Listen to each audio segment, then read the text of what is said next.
Olá, povo de Deus, sábado 3 de setembro de 2022, São Gregório Magno, 22ª semana do Tempo Comum. A nossa reflexão de hoje é a partir de 1 Coríntios, capítulo 4, 6b a 15 e Lucas 6, de 1 a 5. Irmãos, apliquei essa doutrina a mim e a Apolo por causa de vós, para que o nosso exemplo vos ensine a não vos inchar de orgulho, tomando partido de um contra o outro e não ir além daquilo que está escrito. Com efeito, quem é que te faz melhor que os outros?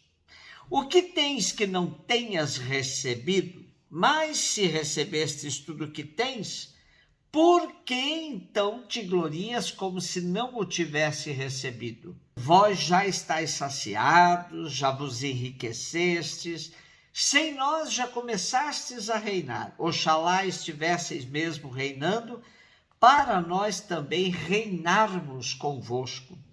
Na verdade, parece-me que Deus nos apresentou a nós apóstolos em último lugar como pessoas condenadas à morte. Tornamo-nos um espetáculo para o mundo, para os anjos e os homens.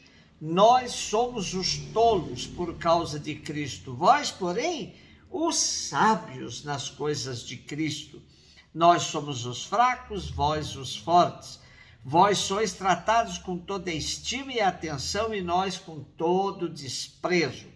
Até a presente hora padecemos fome, sede, nudez, somos esbofeteados e vivemos errantes. Fadigamo-nos trabalhando com as nossas mãos.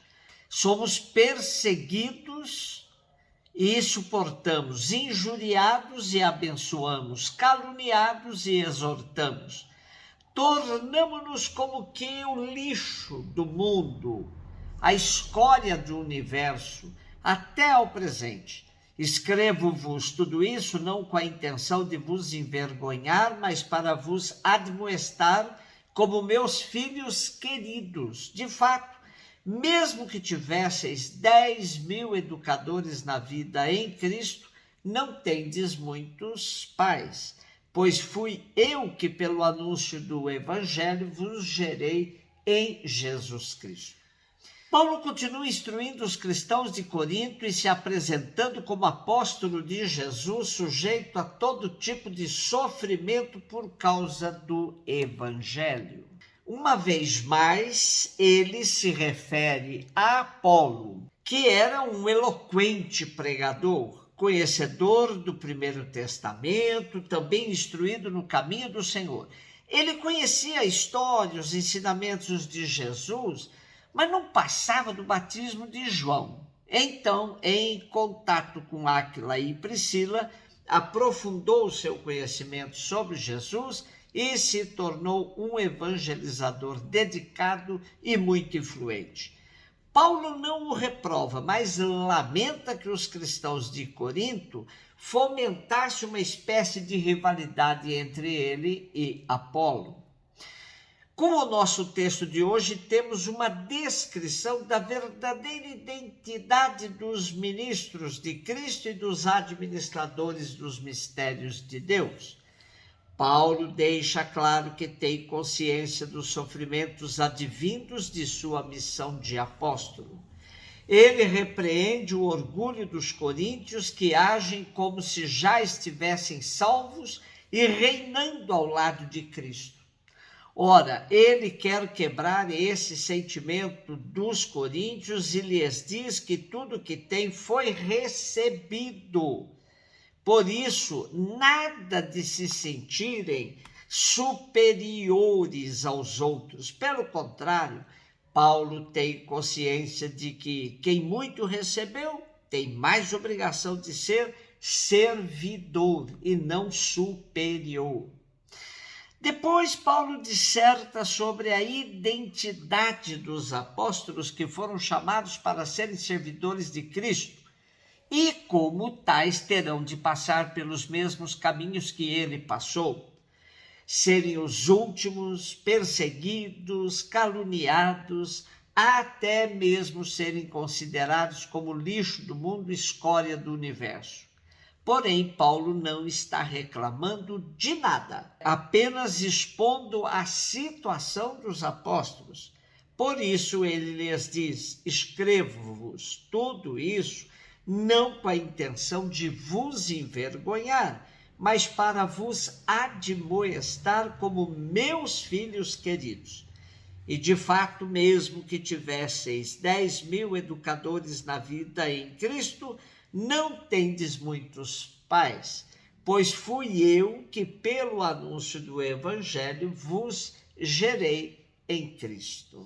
Lucas 6, de 1 a 5, num sábado, Jesus estava passando através de plantações de trigo.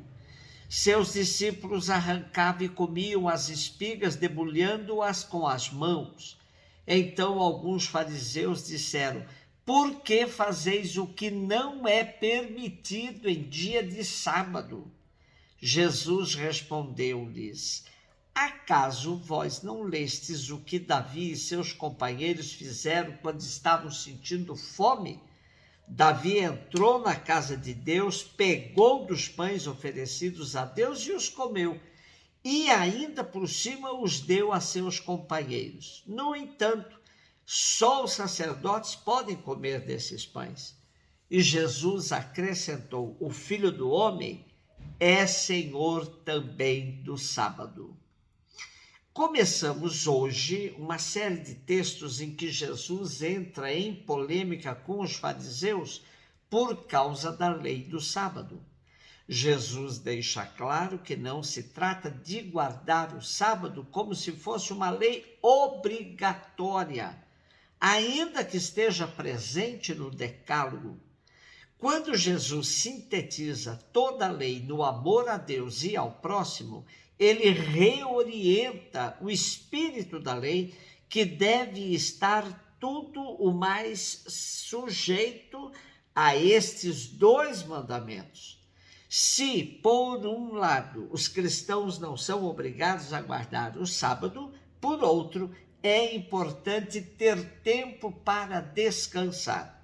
Cada cristão deve seguir sua consciência sobre o sábado, mas é bom saber que Deus nos deu o descanso como uma bênção. Quando a lei do sábado foi criada, a perspectiva era de promover o direito a um dia de descanso, pois a escravidão não o reconhecia. O sábado deveria ser um dia em que todos podiam descansar e renovar suas forças. O descanso também estava associado a ter tempo para as coisas de Deus. O sábado também está relacionado no Primeiro Testamento em dois sentidos. Foi o dia em que Deus descansou de criar o mundo e para lembrar que Deus libertou os israelitas do trabalho opressivo do Egito. Os fariseus deturparam esses sentidos libertadores da lei do sábado e a transformaram num peso, como fruto de uma mentalidade excessivamente jurídica, servilmente ligada a aspectos que os levaram a compilar um elenco de 613 preceitos. Jesus então explicou que o sábado foi criado como uma bênção para o nosso bem.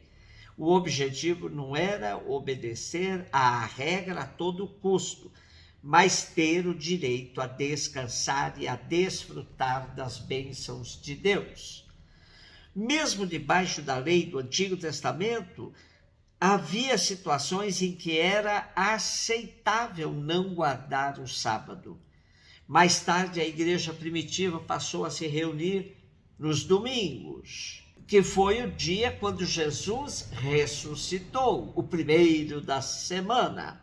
Entendendo a importância do descanso para a saúde física, mental e espiritual, e aí os cristãos passam a descansar, a guardar o domingo. Para o cristão, ter um dia de descanso é um direito, não um dever. É dia de se lembrar que Jesus é também Senhor do sábado, do domingo, ou de qualquer dia que lhe seja dedicado em sua honra e em favor do descanso de todos os filhos e filhas de Deus. Celebramos hoje São Gregório Magno. Foi Papa da Igreja, falecido com 65 anos de idade no ano 604.